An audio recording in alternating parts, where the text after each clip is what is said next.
Welcome back, I'm Paul, and this week we're a day late on the 12-pound barrel. We normally do it on Sunday, but we were really busy yesterday. So today, or this week, it's a Monday barrel. It went a day longer, and next week it'll go a day shorter. We'll see what everything's looking like.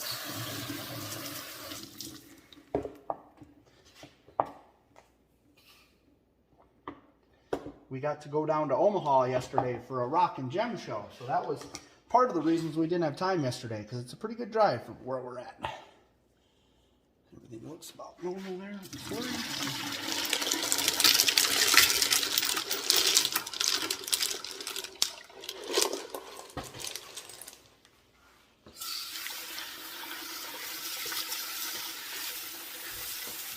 Oh yeah.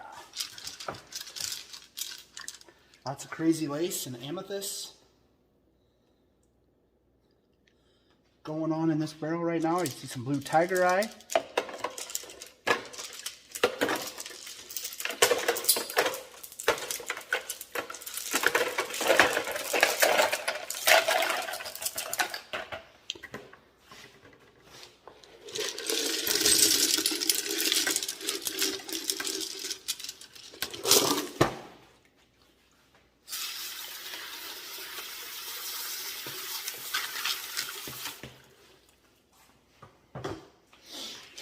One of our big pieces of petrified wood and rose quartz and some other petrified woods in there. More of the crazy lace.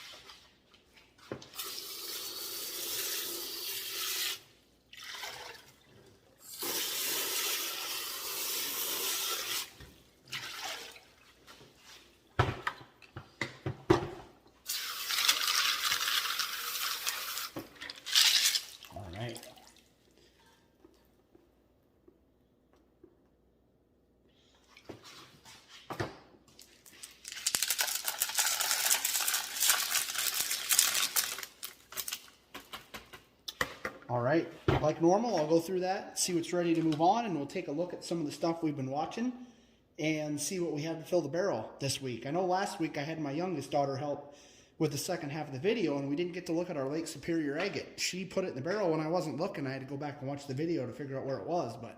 So we'll take a look at that this week and see how that's looking. I'm pretty excited to get a look at that.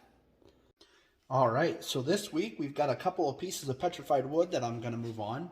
These ones are from the same piece. They have some really cool wood look to them and wood lines and stuff. Ever since I cut that one, I was pretty excited about it. There's still some flaws in it, but the more I look at it, the more I realize that I'm going to tumble it away to nothing, and those flaws will still be there. So they're just going to move on to the next stage. I've got a nice piece of blue tiger eye that's ready to move on.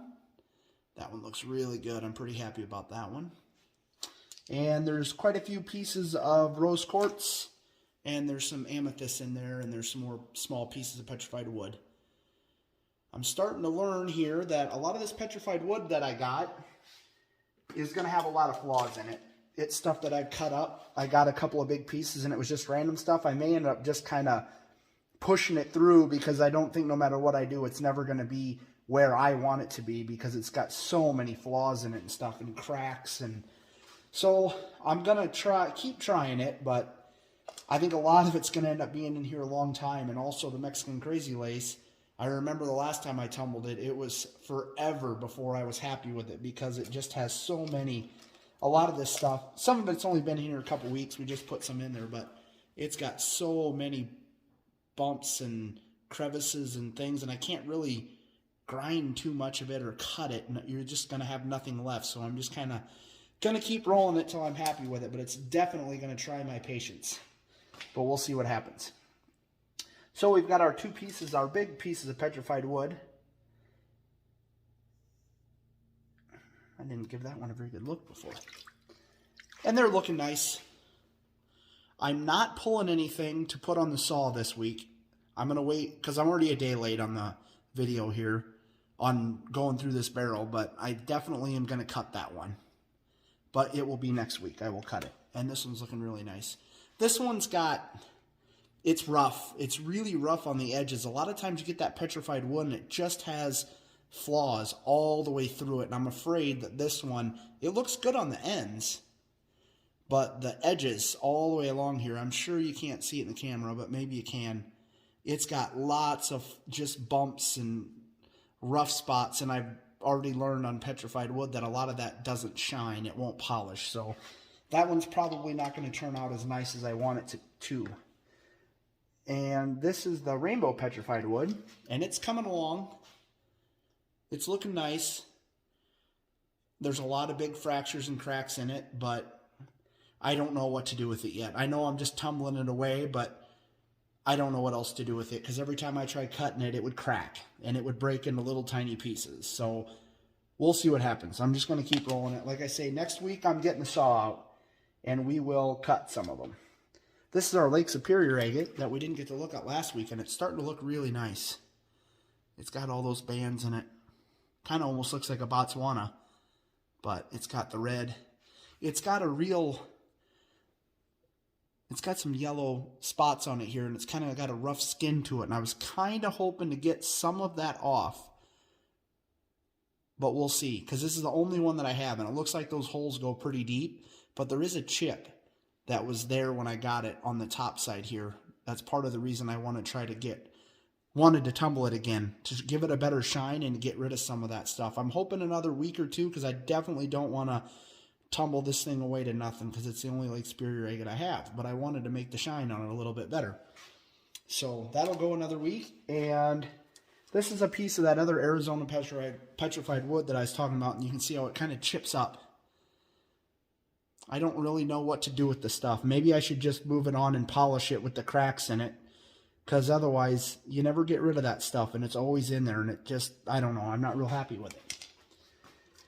And then you can see on the blue tiger eye how that gold part on the top is so much softer, and it grinds away, but it takes a while. But that's what I'm working on all this blue tiger eye. As you can see, that spot on the top where it's really sticking out where the brown is.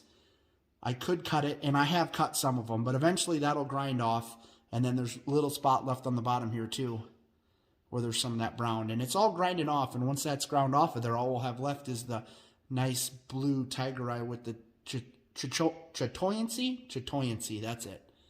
So a lot of it's looking good, but there's a few pieces in here that are being stubborn yet. And then I was going to look at a few of the pieces of the Mexican Crazy Lace. Like I say, it's going to try my patience, but it's got such cool stuff going on in it. That one's got it all the way around, but it's got a big notch in the top, and otherwise, that one actually isn't looking too bad, but it's got some time left in it. And then like this one here, I think we've looked at before too. It's got some crazy lines going on this side.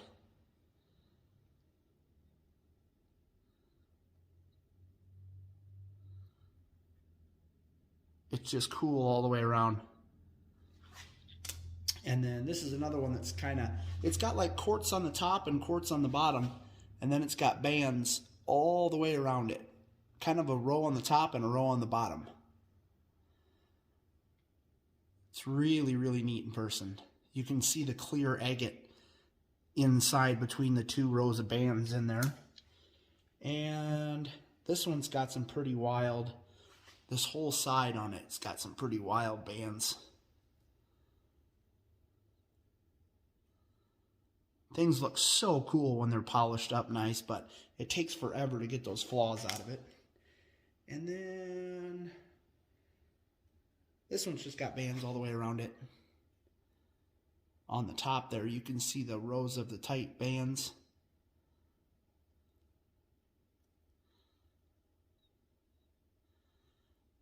But as you can see, it's all jagged and lumpy and bumpy, and that thing will probably tumble for a month before I'm happy with it, maybe longer. It's hard to say. But that's everything we took out, and that's how everything's looking that's in the barrel. So we've got a little bit of room for some more stuff. A little strong on the water. I think I'm just going to throw in, I want to get this stuff all tumbling and going. So I'm going to throw in the rest of this amethyst and possibly some of that petrified wood. think that's probably about all we need. I just want to get that amethyst and petrified wood going. We've got a whole bunch of stuff that showed up in the shop, and I'm really excited to start cutting some of it and getting it ready to. I'm going to do a lot more shaping, I think, with a lot of the pieces that I cut, and I don't know if we're going to try to make some cabs or what we're going to do yet, but I'm going to spend a lot more time on the saw with some of the new material that we have, and a lot of it's going to end up in this 12-pound barrel throughout the weeks. But we're a day late on our washout this week, so I've got 12 tablespoons in there instead of 14 because it's only going to go for 6 days. I figured I didn't need to have the normal amount. So we've got the flat lap, the vibrating flat lap. It's the, I'm drawing a blank on the name right now. It's a Vibrolap. I can't remember the brand name, but a 10-inch. We've got that going. We're learning some stuff, and we've got the video in the progress, but I'm just going to release it when we're done with everything. So we've got some cool stuff going on with that, and we're learning, and hopefully things turn out good when we get to the polish stage, but we're not quite to the polish stage yet. I'm thinking by the end of the week we should have that video out. And I've been working on lining some things up. I'm going to do some drilling of some rocks. I've got some things we're going to do with that. So there will be a video coming out for that as well. And then I've got a couple buckets of thunder eggs and geodes sitting around the shop, and we're going to bust that saw out. I have a hard time getting it all dirty since I redid it, and I know as soon as I use it, it's going to get all dirty, but I got to use it because we got stuff we need to cut. So there'll be some geode and thunder egg cutting videos coming up as well. So that's all we've got for now. Thanks for watching.